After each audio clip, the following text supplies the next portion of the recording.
২,০০০ হরিণ থেকে তৈরি হয় ১ কেজি কস্তুরী। মৃগনাভি বা কস্তুরীর নাম শুনলেই মনে ভেসে ওঠে এর সুগন্ধি নিয়ে নানা আলোচনা। এর এক তিল পরিমাণ পদার্থ কোনো বাড়িতে নিক্ষেপ করলে বহু বছর সেখানে তার গন্ধ থাকে।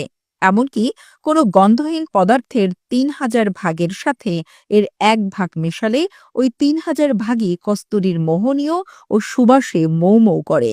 ইতিহাস বলে, হরিণের নাভি থেকে তৈরি কস্তুরী ব্যবহার করলে তার গন্ধে রাজারা অন্দরমহলে নারীর কাছে বারবার ছুটে আসতেন। আপনি জানেন কি কিভাবে তৈরি হয় কস্তুরী? ঝাঁঝালো, উষ্ণ এবং তীব্র সুগন্ধিযুক্ত এক বিশেষ ধরনের জৈব পদার্থ এই প্রাণীজ সুগন্ধি কস্তুরী সংগ্রহ করা হয় হরিণের নাভি থেকে। নিরিবিলি বাস করা এই মৃগ বা বিশেষ প্রজাতির লাজুক স্বভাবের পুরুষ শরীরের নাভিতে এক ধরনের কোষ জন্মায়। কস্তুরী মৃগের ওপরের মাড়ি থেকে হাতির দাঁতের মতো দুটি ছোট ছোট আকারের দাঁত বের হয়।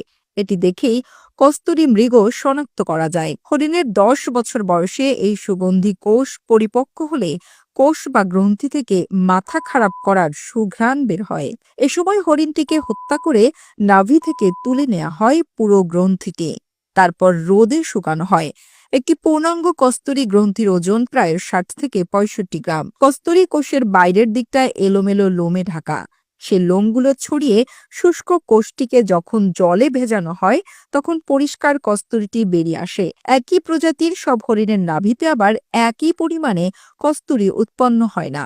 হরিণের বয়স এবং পরিবেশ ভেদে কস্তুরীর পরিমাণে তারতম্য হয়। কোনো কোনো হরিণের মধ্যে খুব কম পরিমাণে কস্তুরী পাওয়া যায়। দেখা গেছে ১ কেজি কস্তুরী পাওয়ার জন্য প্রায় ২,০০০ হরিণ শিকার করতে হয়। কস্তুরী যখন সংগ্রহ করা হয় তখন এর গন্ধ এতই উগ্র থাকে যে হরিণের নাভির কোষ কেটে নেওয়ার সময় শিকারীরা মোটা কাপড় দিয়ে নিজেদের নাক বেঁধে নেন। অনেক সময় এই তীব্র গন্ধ সহ্য করা কঠিন হয়ে দাঁড়ায়। কারো কারো চোখ, নাক থেকে পানি ও মুখ থেকে লালা ধরা শুরু হয়। এমনকি এর তীব্র সুগন্ধে মানুষ মারাও যায়। হিমালয় পর্বতমালার উচ্চ পার্বত্য অঞ্চলে উৎকৃষ্ট কস্তুরী মৃগও পাওয়া যায়। ওই অঞ্চলে ছাগলের চেয়ে বড় নয় কিন্তু দেখতে অত্যন্ত সুন্দর এক প্রকারের ছোট আকারের হরিণ আছে।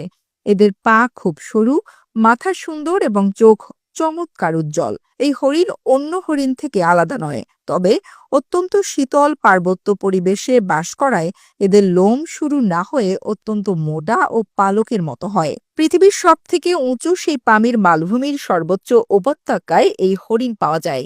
মজার ব্যাপার হলো যে হরিণের নাম নাভিতে এটি জন্মায় সে নিজেই বুঝতে পারে না। তার নাকে যখন এই সুগন্ধ